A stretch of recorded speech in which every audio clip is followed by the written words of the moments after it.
Manu, hello. Taran, Taran, Taran. You do a very good impersonation of my voice, by the way. Do I? Oh my God. I love it. I love how you give it a crack, brother. Every time. We're You're here. welcome to the summit. We're here for the summit. Not The bad? summit. Yeah, that's it. Yeah, it's something like that, bro. You got to dig deep, you know. Yes. Yeah. I do my best. I really appreciate the gravitas that you bring to the show. Well, yeah, it was just sort of found in the moment, you know. I mean, it was interesting how the whole thing kind of unfolded. I was in Greece and I got a phone call from my manager saying, CBS wanted to give me an interview for this show called The Summit. So I took myself on top of a mountain in Greece and set up my computer where this incredible vista was, and just had this really amazing conversation, really about they wanted to know sort of what my take on adventure and outdoors and all that sort of stuff was, and that's very much my forte. I like to travel the world, and I like to find incredible locations and climb my own summits, and it all gelled together, and then we ended up in New Zealand, and then there was kind of like, how do we do this? How do we make this show? And but look, you fire away. Well, have you ever done anything like this before? I know that I've seen you, acting before, but have you ventured into the reality television sphere? Many years ago in New Zealand, when I first sort of started working in New Zealand, I did a show called Going Straight, which was kind of about, you were challenged to go in a direction and you couldn't stop. And Yeah, yeah. So I sort of wet my beak on that particular show, but this one, I mean, knowing it was going to go in front of the whole American audience, I was terrified, really. I mean, people will think like, oh, he goes up there and he's like, I mean, people know me as Crixus and Deathstroke, and so they know these tough, ultra tough characters, and it was, we just got there to the valley floor of, in Queenstown in New Zealand, or Glenorchy, I should say more accurately, and it was funny because they started rolling cameras, and we were going like, and we are still talking about what tone we'd bring to it. Mm. Um, my sister told me, just be yourself, let the audience find out who you are.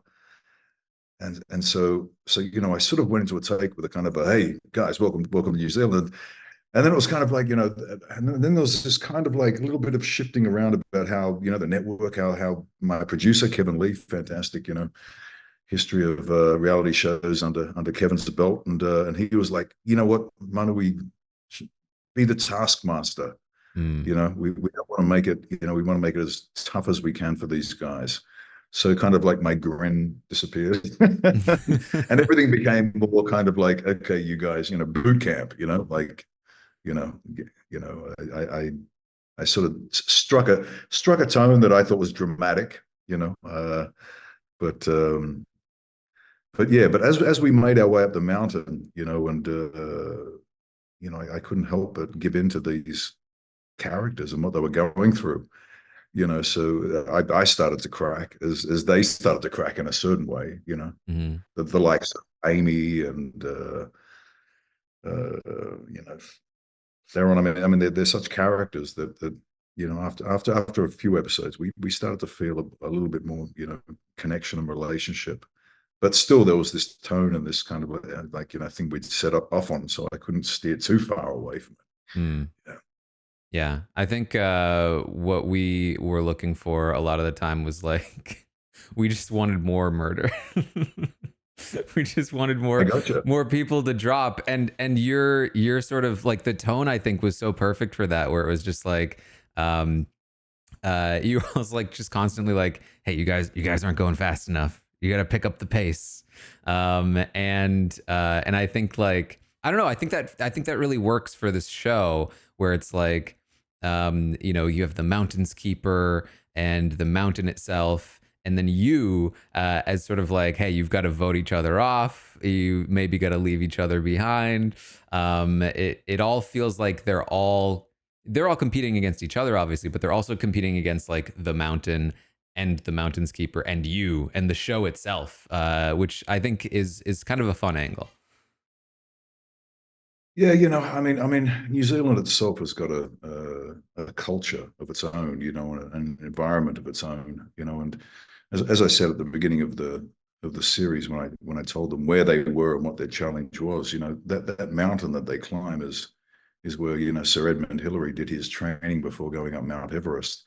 So it's all the elements are there that are a real challenge. I couldn't believe that these people were inexperienced and were actually going to have to ascend what was a very formidable. I mean, once you arrive in Glenorchy, which is kind of like base camp, you look up and you realize they're going up a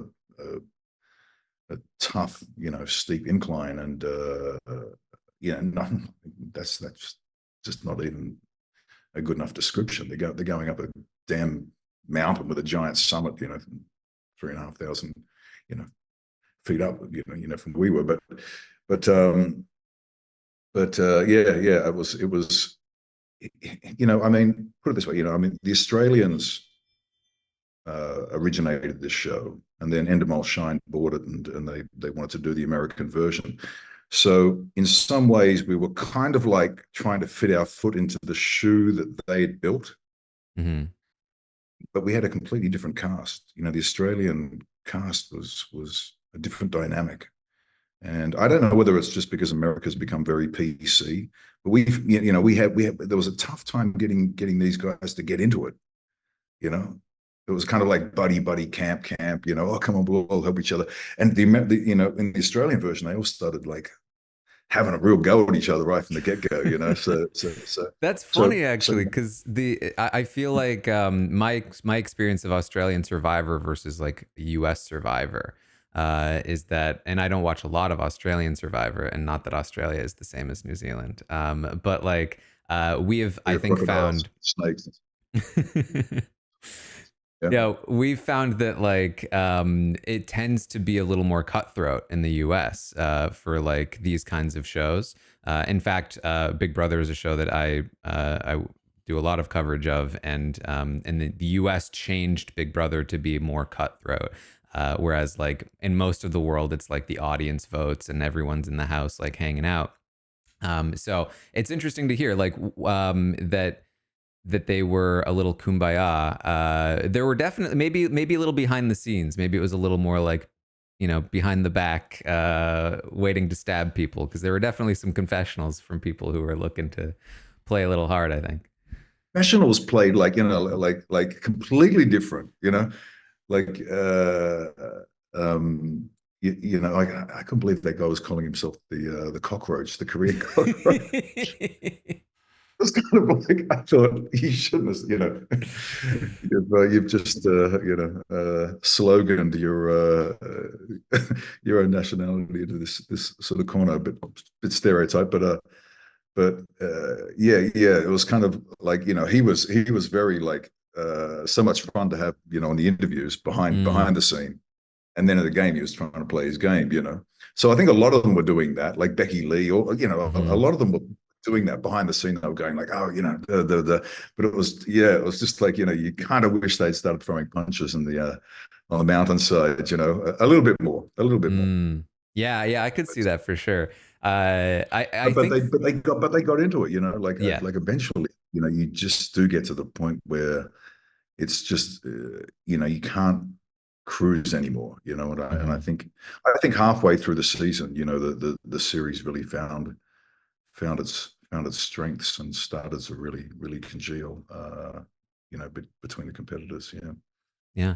I agree. I think that like the strategic portion of the show did sort of like find its groove in the back half, where you started to see, like, it seemed as though, and it's always hard to tell because we're not seeing everything from the mountain, but it seemed like Becky Lee was really doing a lot, right? Like was in charge of a lot of different votes and was really like in the mix with a lot of people.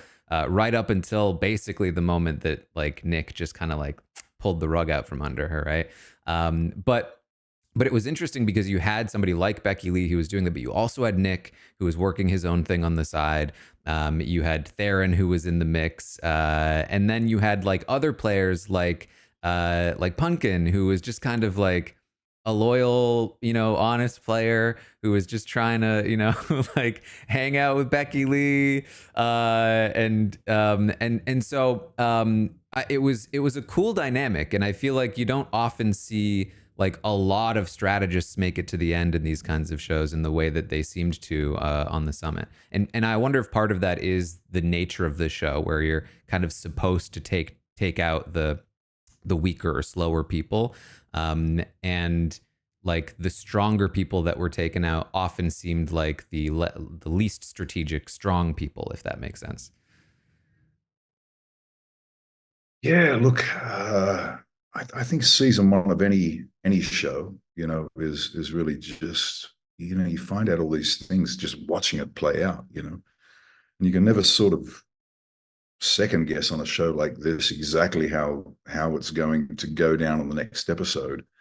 But I mean, even with the challenges, and by the way, I've sort of watched a bit of yours and Chappell's, critiques on some of the events and things like that. And I think there's a lot of kudos to what you guys have raised in terms of, upping the stakes and changing some of the strategics. And, like if they lose the money, is there a challenge where they can go and have to try to get it, but then they might miss getting to base camp, Yeah, yeah.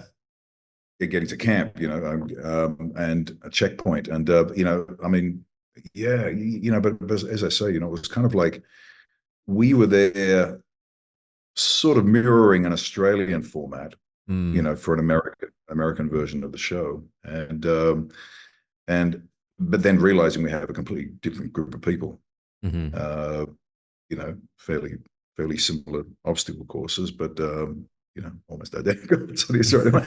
But it was how we had to react to the people that we had, Mm, and I think, given a season two, there would be some real redressing of just how to make this show so much better. As not that it's lacking in visuals or in hmm. drama and stuff like that, but yeah, it's got I think maybe you made this comment in that, on Survivor, people are on an island, the challenge is just to survive on the island. But on this one, they're actually reaching the summit of a giant mountain, which is an incredible achievement for any human being. Hmm. It is a massive challenge. So reaching that summit, really is worth $1 million. But how to keep on making that competition Hmm. between the individuals, more risky, more cutthroat, but that's why you do season one, and then you really nut out, how to tune that voyage. And I mean, I'm a New Zealander, and I'd like to, there's a lot of Maori Mm. elements about this area, this space. I'd love to see, I'd love for the haka to be part of the soundtrack, Yeah, that'd be and awesome. something kind of like, like when you watch King Kong, you get there and you've got the giant thing, and then you've got kind of like the indigenous people, and then this is what this country is like. This country feels like this. And, there's Maori inhabitants all over. Maori culture exists everywhere. And there's this real flavor and tone to it. Anyway, I've mentioned that to the guys, and yeah, we got to see the I season think one. that'd be really cool to like, especially like to build some character of the mountain. Like the mountain is obviously like this sort of intimidating presence. But it would be really cool to experience some of the culture that exists there. To give us Well, a sense if of you shot it in Mount presence. Everest, Yeah, yeah. there's never people, there's like prayer flags and there's little drum bells and whatever. There's all these elements that could make it rich. I think we were shooting a kakapo, which is like this little parrot. And that kakapo kept on showing up everywhere. But there's yeah, yeah, there's another element to maybe adding a bit of Maori stuff that I think would be beautiful, Yeah. and pay even more homage to New Zealand and this environment. I think it's a really fun Mm. concept. I think that I mean, as you might have heard, I think that like there were areas where I felt like there were opportunities, but I think that's mostly just because of how many opportunities the format has for like doing interesting things on the mountain in the competition, in the way that the game is structured. I think that like it's a really cool concept. I think you're a really fun host. I really enjoy your presence. So like I'd be super pumped for a season two, especially where you're like, yeah, let's just try some more things, because I do think it's really fun. But Chappell, I really, I love, Chappell. Where is he? How come Chappell's not here? I know he's traveling today. Unfortunately, He's a dude. he messaged me and was I like, like "Oh his. no, I'm actually traveling that day. What are you He okay to does do some it?" really, So, he does some really good insights. I enjoy his take on as as somebody who critiques reality shows and gets in there and gives it a real analysis. I've enjoyed listening to. You didn't know this. I was listening to you guys. God, I laughed. I laughed when you went the suburb. I was like, do I sound like that? Remember when you I was a sound way kid, better. my dad was like a famous singer in New Zealand back in the day, and he would always answer the phone and go like, "This is Ted Bennett. Leave a message after the tone." So I think I've kind of like inherited. I think I took that the tone of my father's voice, and this somehow that's my drama voice.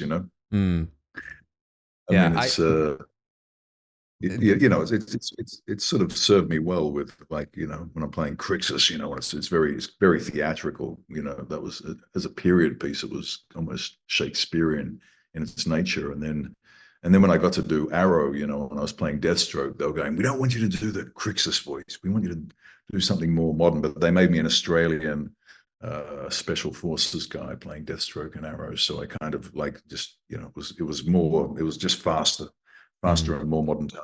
Kind of a, and then of course, I did Azog the Defiler, where I just dropped it down even deeper into an orcish voice. So all of my drama has been placed really, really deep. hmm My sister was really hoping that I wouldn't go there. She was going, "Mum, you just, but I get why. I get why. In this show, they wanted me to be the Taskmaster. And hmm be to this man of the mountain.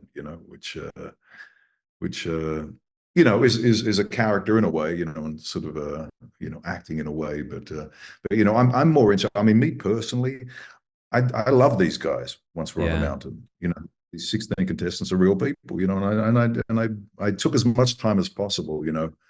Um, offset, to spend time with them and chat with them and that. And then I'd get on, I'd be like, "Hey guys," and they'd all be laughing. We're all kind of having a joke about, because they knew what I was like, kind of Yeah. presenting it. And then offset, we'd all be having a laugh. They go, "Manu, you know what? You're like, yeah, yeah." But yeah, it's season one. That's season one of the summit, and you know, I told Kevin about you guys. I said, "Kevin, these Taran and Chappell are like, Terry, they've got these, they're really critiquing the show in a certain way. Well, will you tell them if they ever make a show when they with Netflix, they can put their things." But then I told him a couple of the things he had said, and he went, "That's not bad." So you guys were definitely on the money in some of your observations, and yeah, yeah. I wouldn't be surprised if we do a season two, you go like, "Hey, that's what I told them to do." Listen, they're all free, all for free. No, it's fun, and we talk about a lot of shows, so we're very used to sort of like, uh, I think just kind of like picking apart what do we like, what do we don't, what do we not like, and also like I think what could we see in this space. But it's always with love. You know, we're watching the show, we're having fun. You know, um, Yeah. I mean, one of the things is it's really dangerous, brother. I mean, there were elements, when we're on that mountain where, you were really a long way up. The helicopters, even just taking the flights up, to get up there to meet them. We were landing on sort of, on these pinnacles, and just the helicopters coming down, it's teetering on it, you're going, okay, guys, you're out that side, and we're kind of like stepping onto a thin ledge. Sometimes you see these extreme videos of guys walking across the kind of the razor back of a mountain, and it's only, this wide, and it's a very truly spectacular, but quite dangerous environment. So trying to do a show like this and keep it within the safety realm, so that we've got all the spectacularness and all the the spectacular environment, and but put it this way, like some of those wire crossings, like that flying fox, that's, I mean, if you're queasy at all, I mean, New Zealand's the home country of like I think the world's highest bungee jump, and I've done that at the Nevis Valley, but when you go there and you sort of walk out onto the bridge, and there's sure it's a big drop, but it's not like when you're on the side of this mountain, and there's that drop, and then there's another giant drop, and there's really like I mean, you're way up there, you're really, I mean, you're thinking like you've got a woman that who works as a checkout girl at Trader Joe's, a mother, a bunch of mothers and a bunch of people that really have absolutely no right or experience to be in this kind of location. So it really is a test. It is a massive test, and to extrapolate that, to be able to really extrapolate that is what I think, is just the ongoing part of perfecting the formula, of how this show reaches its own summit, But Kevin's a very experienced and great guy. I mean, CBS have got to sort of see where the strengths of this show are. I think we kind of got off to a meandering start at the bottom of the mountain, and then we just kept building, all the way to, I think it's the final episode is Wednesday for you guys. Yeah. I'm going to be very interested to see how that goes down. It's really like it's going to keep everybody on the edge of their seats, and I can imagine that I've got executives watching this right now going like, is he going to say something? Is he about to imagine if I did? No, I'm not going. No, but it's like it is a cliffhanger, I mean, we really get the great cliffhanger ending, and on actual cliffs too. Yeah, it's gonna be okay, you have to tell me a little bit about Bo, though, because I think probably my favorite moment of the season is them murdering Bo, and I have to know, like, what was the experience of, I don't know if you were like watching it happen in the moment or if you saw it afterward, but like, what was your experience of the Bo murder? Well, I knew that's the way it was going down, literally. I didn't know it was going to be Bo, of course, because it's kind of like call the guys over until the last guy, and so it was kind of like a selection process from the players themselves, isolating him at the end. I mean, he'd already sort of shown prior weaknesses, but it was kind of like, they'd sort of given him a hand at one stage, and then I think you guys had a good laugh about that. I remember watching, you and Chappell have a good dig at that one. It's like, say Bo, and then you cut the bridge. I just love them being like, it's okay, Bo. It's gonna be okay, Bo. Oh, yeah. Oh, yeah. They're trying to encourage him along. Well, it's funny because they're all acting, you see, and that's you know what? Let's talk about that because I think that's the most fascinating thing about a reality show is the duplicity Hmm. of character. You know, when I mean, you know, at the end of the day, each one of these people want that $1 million, you know, and it's kind of it's interesting how far you could push that, you know. Uh, I don't know. It's like the, as I say, you know, there's behind the scenes interviews where they're all Mm. suddenly just turning into kind of like they villainous. You know, they're all quite villainous, you know, behind the scenes. I mean, you know, there's a couple like Jeannie and stuff like that are just going to be.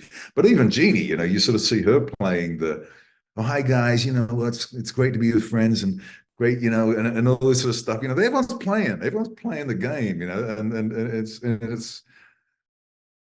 it's not ever authentic because you're just trying to survive, you know, Hmm. up there and be that one of the, you know, be in that $1 billion competition. And again, you know, like how do you upset that cartwheel, you know, so that people are kind of like just uh rattled more. You know, Yeah. it's like I kept on saying to Kevin, you know, let me at them, let Right. me, because we all know we kind of, you know, because we're seeing a lot more of them and we're seeing a lot more of what's going on. We're on the mountain, you know. It's like let's let's start these guys, you know, having a real argument, a real, Yeah, you know, it's really like it's I think it's just about pushing each other like down the hill. it's about like Uh, removing that veneer of like politeness that you're talking about, like because they all are so cut, most of them at least, so cutthroat behind the scenes. So it's just about like shaving off that little bit of like facade. And you see it a couple of times, right? Like when Dusty is eliminated, or when, you know, Becky Lee gets voted out, and it's like, wait, and they get into these arguments and stuff, and it's like, yeah, that was there the whole time. You were just hiding it, which is part of what's so interesting about these shows. yeah. You know, everyone's game's got to be respected and protected, Hmm. but you know, it's really duplicitous. You know, it's so duplicitous and kind of, you know, you're sitting there going, "Oh, kumbaya," you know, they're doing the whole around the campfire thing or whatever, and it's like, oh, you know, where are the daggers? Well, I think You that's know, also interesting because there's I think the kumbaya is also genuine to a degree. It's sort of I've talked a lot about some how with a couple, but a couple yeah, of them, I think they're just yeah. damn. You know, I think they're just, you know, like you know, there's a couple and they're playing like, you know, I mean, it's very stereotypical. You know, you've got, Mm, if you think about, you know, we all went to high school, we all knew who mhm, the jock was, we all knew who the pretty person was, we all know who the, you know, the heavier set guy was, we all know who the geek was, we all know who the, you know, it's very very stereotypical kind of certain behaviors, you know, that mhm. fit, you know. So it's that's where I'd like to see them move more, change more, you know, like, you know, I mean, they're all changing in quite remarkable ways just by, you know, and you know, it does, of course, you know, like consequentially lead to a vote, and they're all kind of sitting there going like, okay, so how does this go? But yeah, just I don't know, you know, like, you know, having done one season, it's just like, you know, you're just getting a taste of how the mountain works, you know, and how contestants behave on a mountain Mhm. with these particular strategic obstacles, you know. Yeah. Um, and yeah, I mean, you know, I mean, yeah, I'd, I'd uh, I'd love to throw a few more cats amongst the pigeons and get involved. But, you know, you know, my job is to get up there and tell them to get a move on and get to from Mhm. there to there and whatnot. But having played Crixus and Deathstroke and these kinds of characters, I just want to get in there I'm Push some people around, I wanted to I, get physical, but that's what that's I just was like. They should get to the my summit, and the behavior. final challenge should be a one-on-one duel with Manu Bennett. Well, it's funny because like I guess they know my forte prior to this, but it's kind of like it's then minimalized to voice, Hmm. standing there present on the mountain, whereas all that physical stuff that I'm so abundantly involved in, I don't really get to use it so much on this Mm. on this on this program. What if they had to But like race you up a rope or something? I'll do it. I'll do it, brother. I tell you, I definitely would do it. Not a problem. I'm If totally you in beat full of that. Manu's time, But you get a like, bonus, you know? yeah. I'm hunting you. It's like with Yes. the dogs. Yes. Oh my Those God. little red dogs. They're like, oh my God, Bo. And it's like he falls off the bridge, they go, no. I mean, look, but my sister put it best. My sister gave me quite a few good notes when I was first discussing having landed this job. She said, Manu, you're not the star of this show. Mm, It's the contestants. And it really hit me. Like she was so right, and because I mean, obviously as an artist, as a performer, as somebody who's got experience being on some wonderful, wonderful shows and getting to show my acting off, you kind of all of a sudden have to go like, wait up, it's true. It's the normal person who's never been in front of the camera. It's their time to shine, you know. But even in that way, there's just so many times I just wanted to reach into their hearts and connect. I mm, wanted to, but I was in character, for yeah. the role of Manu on the mountain, Hmm. not entering their, you know, arena of feuding and all that, and just letting them be their own worst enemies or friends or whatever. I've sort of just got to be removed from that and just deliver the objectives, lead them on the way, and say it's the vote time, and you're off the mountain. See you later. And so this is kind of like there's a structure to it that I personally I'm always trying to go like, and also I mean some of it is happening in the moment as well, because I've got to be communicating with Kevin, and Kevin's got the objectives of having to bring up things that were to do with the obstacles and a whole bunch of other things that they are layering in, because that information needs to be there to respond to each contestant when they reach the checkpoints and question about a bunch of things that have happened. So we have some communication that's going on at the same time as trying to be kind of there, questioning and being in the emotional context and connected to these contestants. But yeah, as I say, me personally, I kind of want to lean into them and be their motivator. I kind of want Hmm. to go, come on, I'm not going to say who or whatever, but Amy sometimes, was kind of like, and it's strange because when they get voted off the mountain, I end up with them, I end up with them in the vehicle that takes them to the hotel, and Hmm. something that wasn't shown on the show. And it's just because it happened haphazardly, and then like of course the camera crew wasn't there at that stage, or it wasn't set up and everything like that. This is diabolic. This is really, really diabolic. It was Dusty's birthday. I'm sorry, Dusty. If you ever watch this, brother, Kia Kaha, brother, I love that guy. He was like he was like a solid jock, good fella, like leader of the scouts, kind of guy, Mm, charging up the mountain and just real genuine good guy, but again, like you talk about the kind of the characters that are playing to be supportive and all that sort of stuff. Dude, he wanted that summit you know, real bad, Mm-hmm. real bad. You know? And you know that Theron, like that, there was a race to that bag. You know, Mm-hmm. like it was crazy that Theron got there first. You know, it was a close race to that bag. But you know, like after they'd read the note and everything, they went down and it was Dusty's birthday. So I've actually got it on my phone with them all singing him happy birthday. And then of course Kevin comes down and he goes, "Okay, guys, get together. We're gonna set up the next shot. Theron, you're gonna have to go in there and read the note." And it's like he votes up Dusty. Dude, I tell you, I was in that helicopter going off the mountain with Dusty, and we got down. Listen, we got. I've got to tell this story because I can Mm-hmm. now, can't I? It doesn't. There's no spoilers, is there? Mm-hmm.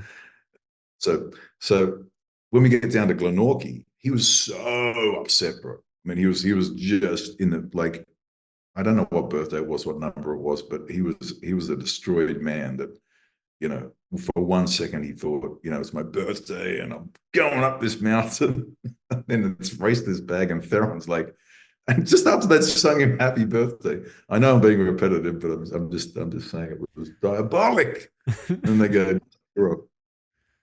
So we get to the bottom of the mountain and there's this little tiny coffee shop that everyone would go to, but it was quite a cool little shop. It had a lot of souvenirs and things like that as well, because it's, you know, a very big hot tourist spot. And so we went in and I bought him a greenstone, you know, a punamu, which is like, you know, like a Maori piece of jewelry. Mm-hmm. And there's a big boy with tattoos and everything called Rick. Big boy, you know, he's the one that drives us around, and that, you know, Rick's the man, you know. And Rick and I bought out this thing. We said, wait, Dusty, we sold them. We're going to pull over here for a second, mate. Just we walked in, we came out, and we gave it to him, and we did the haka. You know, Rick and I, Rick did this kind of karakia, which is like blessing the necklace, and we gave that to Dusty, and he was crying, had a little tear, and you know, it was a real moment, you know, and yeah, yeah. There's this stuff that goes on behind the scenes that's kind of gold, That's but awesome. it's just real life, you know. But yeah, yeah. It was just diabolic. It was his birthday. They sang happy birthday. Then they sent him. It's what these Yeah. shows are about. That's how you do it. Manu, thank you so much for giving me so much time. I've had a lot of fun talking to you. I'll see you on the summit. Yes.